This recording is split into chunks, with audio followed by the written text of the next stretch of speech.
Financial crisis ఉంటుంది. అంటే అమ్మాయికి కానీ అబ్బాయికి కానీ, ఇప్పుడు సపోజ్ వైఫ్ జాబ్ చేస్తున్నారు, హస్బెండ్ జాబ్ లేదు, లేదంటే హస్బెండ్ జాబ్ చేస్తున్నారు, వైఫ్ జాబ్ చేయట్లేదు. ఈ ఫైనాన్షియల్ క్రైసిస్ వల్ల కూడా అంటే విడిపోయే అవకాశాలు ఉంటాయి మేడం.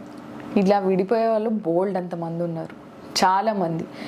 ఇంతకుముందు మనం ఎలా చూసేవాళ్ళం అంటే హస్బెండ్ ఏదైనా ఫైనాన్షియల్ క్రైసిస్లో ఉంటే వైఫ్ తనకి బ్యాక్ బోన్ లాగా ఉండి సపోర్ట్ చేసి, ఇప్పుడు తన గోల్డే ఉందనుకుందాం, మొత్తం ఇచ్చేసి నువ్వు you start with a new business అను, నువ్వు అన్నీ క్లియర్ చేసి ఫ్రెష్గా స్టార్ట్ చేయమనో అలా ఎంకరేజ్ చేసేవాళ్ళు. ఇప్పుడు ఈ మధ్యకాలంలో చాలా మంది సైబర్ క్రైమ్లో మోసపోవడము, ఇట్లాంటి సందర్భాల్లో కూడా వైఫ్ అండ్ హస్బెండ్ ఒకరినొకరు ఎక్స్క్యూజ్ చేసుకునే సందర్భాలు కూడా ఉన్నాయి. ఇప్పుడు రీసెంట్ టైమ్స్లో ఏం చూస్తున్నామంటే చాలా మంది కపుల్స్లో, అందరూ అని చెప్పను, నువ్వు ఎప్పుడూ ఇలానే డబ్బు పోగొట్టుకుంటున్నావు, అసలు నీకు నాకు సంబంధం లేదు, నేను ₹1 కూడా నీకు ఇవ్వను, నీ లైఫ్ నువ్వు చూసుకో అని చాలా సందర్భాల్లో వైఫ్ హస్బెండ్ అనడము.